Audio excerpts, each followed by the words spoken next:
के लिए अपना एयर स्पेस बंद किया तो भारत ने भी पाकिस्तान के लिए अपना एयर स्पेस बंद कर दिया है और अब पाकिस्तान के विमान पूरब में जाने के लिए चीन का चक्कर लगा रहे हैं। जाहिर है भारत के एयर स्पेस स्ट्राइक से पाकिस्तान की एयरलाइन कमर टूटनी तय है। देखिए इस पर यह रिपोर्ट।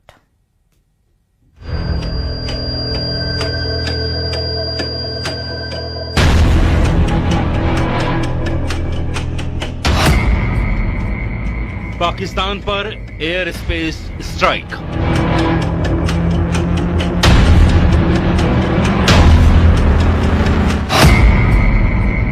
जल प्रहार के बाद वायु प्रहार।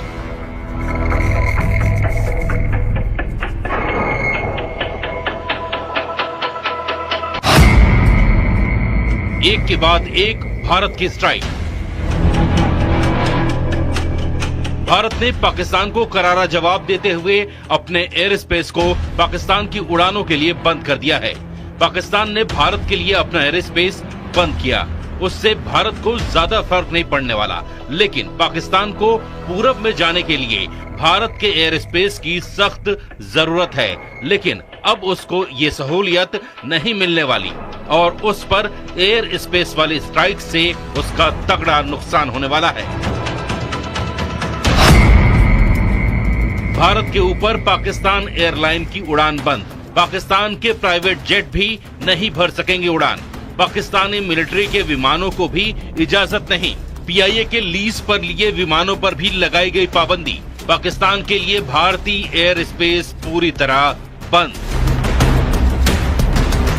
अब पाकिस्तान के विमानों को कहीं भी उड़ान भरना होगा तो उसे पूरे चीन का चक्कर लगाना होगा और ये भी संभावना है कि उन्हें चीन में उतरना भी पड़े ताकि आगे के सफर के लिए वो ईंधन भरवा सके।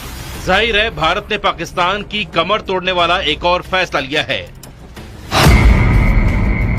इसका सबसे बड़ा असर पाकिस्तान इंटरनेशनल एयरलाइंस की कुआलालंपुर जाने वाली दो रूट्स पीके 8945 और पीके 8989 पर पड़ा है। पहले ये फ्लाइट्स लाहौर से भारत होते हुए कुआलालंपुर जाती थी, जिससे दूरी कम और वक्त बचता था। लेकिन भारत के एयर स्पेस बंद करने के बाद अब इन्हें चीन होते हुए जाना पड़ रहा है। इस नए रास्ते से 3 घंटे ज्यादा समय लग रहा है। कल से ही ये फ्लाइट्स नए रास्ते पर उड़ान भर रही हैं।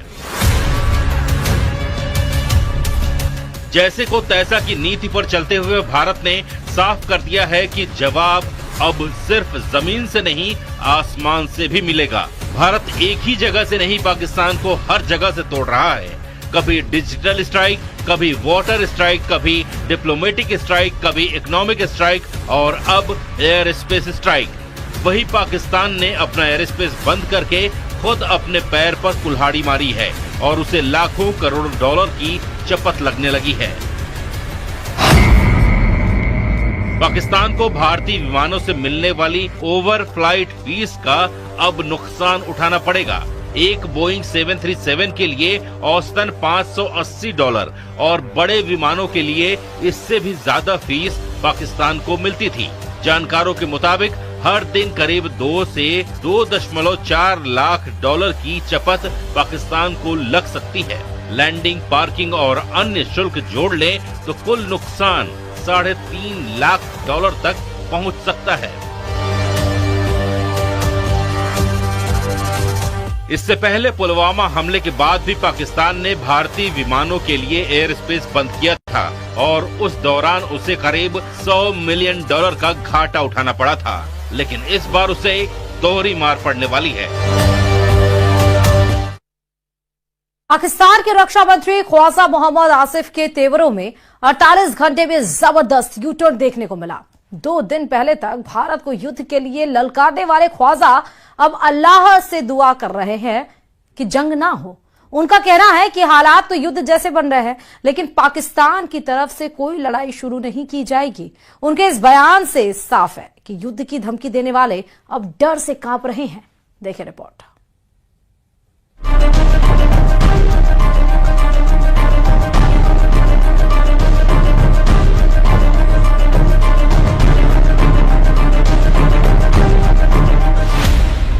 पाकिस्तान के जंगबाज मंत्री के बदले सुर।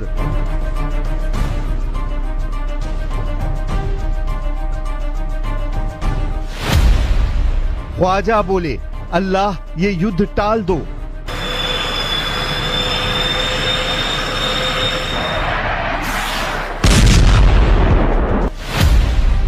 पिटने से पहले पाकिस्तान का सरेंडर। पाकिस्तान के युद्ध उन्मादियों की हवा खराब हो गई है। बात बात पर एटम बम की धौंस जमाने वाले पाकिस्तानी मंत्रियों के सुर बदल गए हैं। पाकिस्तान के रक्षा मंत्री ख्वाजा मोहम्मद आसिफ का लेटेस्ट बयान सुनकर आप हैरान हो जाएंगे। ये वही ख्वाजा हैं जिन्होंने भारत को युद्ध के लिए 2 दिन पहले ललकारा था, लेकिन अब जनाब का नया बयान सुनिए। बंदे ने अल्लाह से युद्ध को किसी भी हाल में टाल देने की दुआ मांगी है। कहूँगा कि एक क्लैश की सूरत हाल बिल्कुल नज़र आ रही है। अल्लाह करे एवर्ट हो जाए, हम कोई जंग मुसल्लत हमारी तरफ से तो कभी तौर पे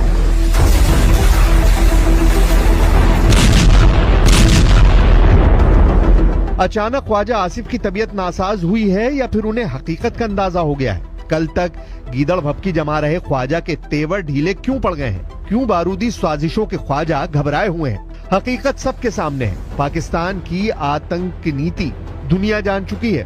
पहलगाम नरसंहार के मास्टरमाइंड के अड्डे कहाँ हैं? पहलगाम का टेरर कमांडर कौन है? पहलगाम हमले के सूत्रधारों का एक एक सिरा जुड़ गया है। भारत इन आतंकजीवियों का फैसला कर चुका है। पीएम मोदी पड़ोसी मुल्क में पल रहे आतंकी सरगनाओं के सर्वनाश का ऑर्डर दे चुके हैं। जाहिर है जिन दहशतगर्दों की बदौलत पाकिस्तानी जनरलों की अघोषित सत्ता पाकिस्तान में चल रही है, जब वही नहीं बचेंगे तो कायरो का क्या होगा?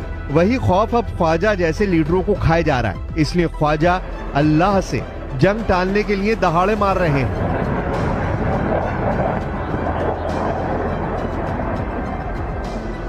कहूँगा कि एक क्लैश की सूरत हाल बिल्कुल नज़र आ रही है। अल्लाह करे एवर्ट हो जाए, हम कोई जंग मुसल्लत हमारी तरफ से तो कभी तौर पे असल में पाकिस्तान कई साल से ढह रहा है। पहलगाम आतंकी वारदात की साजिश रचकर पाकिस्तानी सेना ने बुनियाद की आखिरी ईंट भी हिला दी है। भूख की मारी पाकिस्तानी अवाम हुक्मरानों की बारूदी साजिशों से परेशान है। पाकिस्तानी लोगों में सेना के खिलाफ जबरदस्त गुस्सा है। उन पर भारत के सख्त एक्शन का बढ़ता खतरा पाकिस्तान के लिए प्राणघाती बनता जा रहा है, जिससे बचने के लिए ख्वाजा जैसे तमाम नेता तरह तरह के हथकंडे आजमा रहे हैं। पाकिस्तान के रक्षा मंत्री ने कश्मीर मसले में चीन को चौधराहट का ऑफर भी दे डाला है। पाकिस्तान के रक्षा मंत्री ख्वाजा आसिफ ने कहा है चीन की बड़ी अलग पोजीशन है, कश्मीर का एक हिस्सा उनके पास भी है, तो सारा ये जो कश्मीर का इशू है चीन भी इसमें एक स्टेक होल्डर है। सिंधु नदी चीन से भी होकर आती है, तिब्बत से आती है। पाकिस्तान को चीन ने हमेशा सपोर्ट किया है। शहबाज शरीफ कैबिनेट के जितने मिनिस्टर हैं उतनी तरह की बातें हैं। रेल मंत्री एटमी युद्ध की धौंस जमाता है। सूचना प्रसारण मंत्री तारड़ भारत के हमले के घंटे गिनाता है। वहीं रक्षा मंत्री युद्ध टाल देने की दुहाई दे रहा है। लेकिन अब जो भी तय होना है वो भारत करेगा। पाकिस्तान का वक्त खत्म हो चुका है। फैसला सख्त है। नतीजे ऐसे होंगे जिसे पाकिस्तान की कई पीढ़ियां